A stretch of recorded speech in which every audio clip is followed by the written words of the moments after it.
안녕하세요. 엔타임 강사 강연입니다. 오늘 엔드타임 249강 엔드타임 포인트 27강입니다.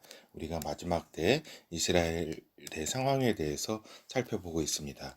그러니까 마지막 때 후 3년 반 시기에 광야로 피신하는 이스라엘이다라고 하는 제목으로 살펴보겠는데, 이 부분은 뭐 다 아실 겁니다. 요 엔드타임 강의를 들으신 분은 이 부분은 광야로 후 3년 반대에 피신한다는 것은 다 잘 알고 있다. 그리고 엔드타임 13강, 그 다음에 69강에서 이제 이러한 부분들에 대해서 다룬 바 있습니다. 이 부분들을 또 참고해 주시면 되겠습니다.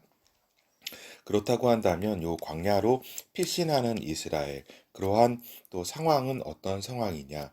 그 본토 이스라엘의 핵폭탄이 투하되는 상황이다라고 하는 겁니다. 이러한 상황을 염두에 두고, 그리고 광야로 피신하게 된 이스라엘은, 유대인들은 만나와 물이 필요한 절대 필요가 있는 상황이다라고 하는 겁니다. 먹을 것이 없다. 수백만의 사람들이 생존해야 되는데 3년 반을 생존하기 위해선 일단 식량이 있어야 되고 물이 있어야 돼. 식량 이전에 또 물이 있어야 되죠. 그렇지만은 이것이 준비되지 않았다. 그럴 때 하나님께서는 어떻게 우리들에게 응답하실 것인가라고 하는 것입니다. 하나님의 응답과 그 해결책이 없으면 유대인들은 생존할 수 없다라고 하는 겁니다. 그러나 하나님께서는 광야를 이제 피난처라고 정의하셨습니다. 피난처다. 피난할 수 있는 처소다라고 하는 겁니다. 그렇다면 하나님께서 식량과 물을 준비하실 것이다라고 하는 것입니다. 우리 이제 본어로 들어가서 광야로의 피신의 긴박성에 대해서 우리가 살펴보도록 하겠습니다. 그렇죠. 그렇다면은 이제 왜 그렇게 광야로의 피신이 그렇게 긴박한 것인가? 물론 출애굽할 때도 상당히 긴박하게 이렇게 모세가 이렇게 이스라엘 백성들을 인도했습니다. 그러나 이러한 긴박감과는 비교가 되지 않을 정도로 긴박한 다급성을 가지고 있는 것이다. 하루 한나절 만에 끝나는 이스라엘 점령이기 때문에 그러하다. 적그리스도가 나팔이 부러지게 되면 일어날 그 전쟁, 예루살렘 점령 전쟁이기도 하고 세계를 장악하는 적그리스도의 전쟁이기도 한 그 전쟁이 하루 한나절도 안 되는 한두 시간 안에 끝나기 때문에 이러한 긴박성이 있는 것이다라고 하는 겁니다. 그렇다면 이 날은 언제인가? 전 3년 반이 끝나고 후 3년 반 첫날이 그 침공일이다라고 하는 것입니다. 그러니까 후 3년 반은 적그리스도의 때, 그렇죠. 전 3년 반까지가 이제 두중인의 때잖아요. 두중인의 때. 여기서 한 가지 여담으로 잠깐 말씀드리면은 저기잖아요. 예수 그리스도를 모방하는 존재는 적그리스도고, 그렇죠. 적그리스도가 여러 가지 기간이라든가 여러 가지 부분에서 그리스도를 모방하는 것이 적그리스도고, 또 이건 이제 후 3년 반 동안에, 그 다음에 3년 반에 예수 그리스도를 이제 쫓아가는 존재, 그러니까 쫓아가는 존재, 그러니까 따르는 존재, 삶을 따르는 존재가 이제 두중인이잖아요, 그렇죠? 그래서 예수 그리스도의 삶을 재현해서 그 삶을 따라가는 존재가 두중인이고, 또 이 예수 그리스도를 모방해서 사단의 아들이 나타난 것이 적그리스도다라고 하는 것입니다. 이건 지난 시간에 우리가 살펴보았고, 그리고 일단은 요 후 3년 반 첫날에 이렇게 침공일이다라고 하는 것입니다. 이스라엘을 점령하게 되는, 그렇죠. 그리고 그때는 핵무기가 동원되는 순간이다. 그래서 이스라엘 본토가 핵으로 핵 폭탄을 맞는 투여되는 그러한 순간이다라고 하는 것입니다. 그렇기 때문에 굉장히 긴박하다. 피신이 긴박하다. 조금이라도 이렇게 그런 상황이면은 뭘 가지고 옥상에, 자기 지붕에 옷을 가지고 이렇게 저기할 그런 시간도 허락되지 않는 그러한 순간이다라고 하는 겁니다. 여섯째인 이제 여섯째인이 저기잖아요. 여러 가지 소행성들이 떨어지면서 이렇게 또 지각이 이렇게 변동되고 지진과 화산과 이렇게 그러니까 격변, 지구 대격변이 있는 게 여섯째 인이고 첫째, 둘째, 셋째 나팔이 이제 각종 소행성들이 떨어지게 되는 그러한 상황 가운데 지구 충격으로 인해 가지고 시간의 변동이 있다라고 말씀드린 바 있습니다. 그래서 하루의 시간이 24시간보다 빨라지게 된다. 그래서 이것은 또 하나님의 택함을 받은 존재들에 대한 은혜라고 말씀을 드렸습니다. 그러니까 하나님께서 그 시간을 감해 주시는 것이다라고 하는 그것을 같이 말씀드린 바 있습니다. 하여튼 자전 주기가 변동이 된다. 그래서 대략은 알더라도 요 시점이 첫날의 요 침공 시점이 대략은 알게 되더라도 정확히 전 3년 반이 언제 끝날는지 정확히 알기는 힘든 상황이다라고 하는 것입니다. 그렇죠. 그렇기 때문에 긴박성뿐만 아니라 굉장히 의외성이라 그럴까, 그러니까 예상하지 못한 그러한 상황 가운데 몰렸기 때문에 피신이 긴박하다라고 하는 것입니다. 그렇죠. 그래서 이스라엘은 이제 적그리스도와의 불가침 조약에 있는 상황이기 때문에 전쟁이 일어나리라고는 생각지 않은 상황이다. 근데 기습을 당하게 되는 것이고 유대인들은 이제 속수무책으로 당하게 되는 것이다라고 하는 겁니다. 왜 마태복음 24장 감람산 예수 그리스도의 마지막 때 말씀에서 그렇게 주님께서는 이렇게 서두르라고 말씀하신 바가 이러한 긴급한 급박성이 있기 때문이었다라고 하는 겁니다. 그러므로 너희가 선지자 다니엘의 말한 바 멸망에 가증한 것이 거룩한 곳에 선 것을 보거든 읽는 자는 깨달을진저 그때에 유대에 있는 자들은 산으로 도망할지어다. 지붕 위에 있는 자는 집 안에 있는 물건을 가질러 내려가지 말며 밭에 있는 자는 겉옷을 가질러 뒤로 돌이키지 말지어다. 그날에는 아이 벤 자들과 젖먹이는 자들에게 화가 있으리로다. 너희의 도망하는 일이 겨울이나 안식일이 되지 않도록 기도하라. 이는 그때에 큰 환란이 있겠습니다. 창세로부터 지금까지 이런 환란이 없었고 후에도 없으리라. 그렇죠.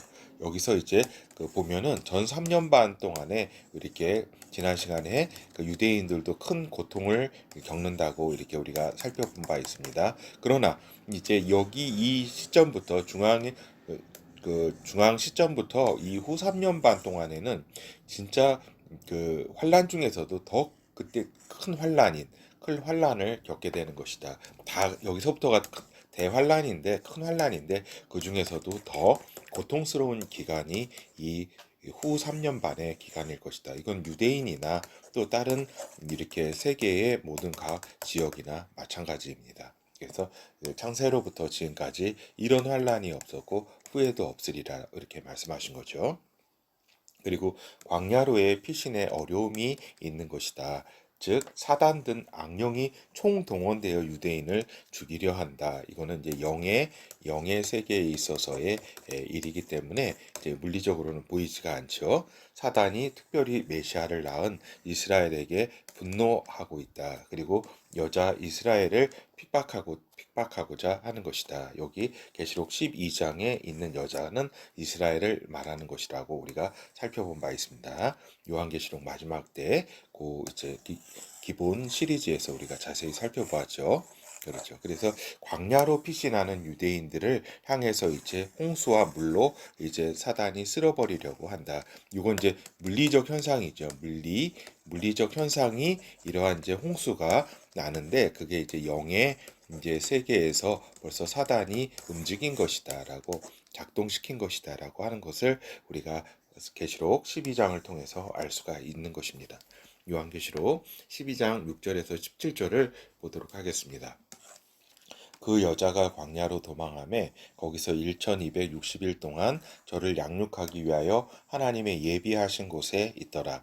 그렇죠. 요 광야가 이스라엘이 도망하는 광야가 하나님께서 예비하신 곳이다라고 하는 겁니다. 그렇다면 예비하신 곳에는 생존과 양육이 가능한 상태에 있게 된다는 것을 알 수가 있는 거죠. 그리고 적그리스도로부터 보호가 된다는 사실도 우리가 이제 그 전제로 하는 것이다 하는 것입니다.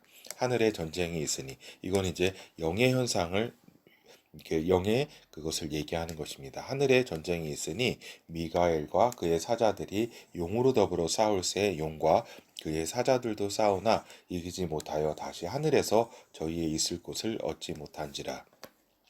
큰 용이 내어 쫓기니 옛뱀 곧 마귀라고도 하고 사단이라고도 하는 온 천하를 꿰는 자라. 땅으로 내어 쫓기니 그의 사자들도 저와 함께 내어 쫓기니라. 그렇죠. 그래서 여기 그 요 하늘에서 요 영의 세계를 의미합니다. 미가엘 그 군장이죠. 하나님의 군장과 용 사단이죠. 마귀 사단과 그의 군대들 그 악령들과의 싸움이 있었는데 이 여기서 쫓겨나서 이제 지구 땅 가운데 이제 오게 된 것이다라고 하는 것이고 내가 또 들으니 하늘에 큰 음성이 있어 가로되 이제 우리 하나님의 구원과 능력과 나라와 또 그의 그리스도의 권세가 이루었으니 우리 형제들을 참소하던 자 곧 우리 하나님 앞에서 밤낮 참소하던 자가 쫓겨났고 또 여러 형제가 어린 양의 피와 자기의 증거하는 말을 인하여 저를 이기었으니 그들은 죽기까지 자기 생명을 아끼지 아니하였도다. 그러므로 하늘과 그 가운데 거하는 자들은 즐거워하라. 그러나 땅과 바다는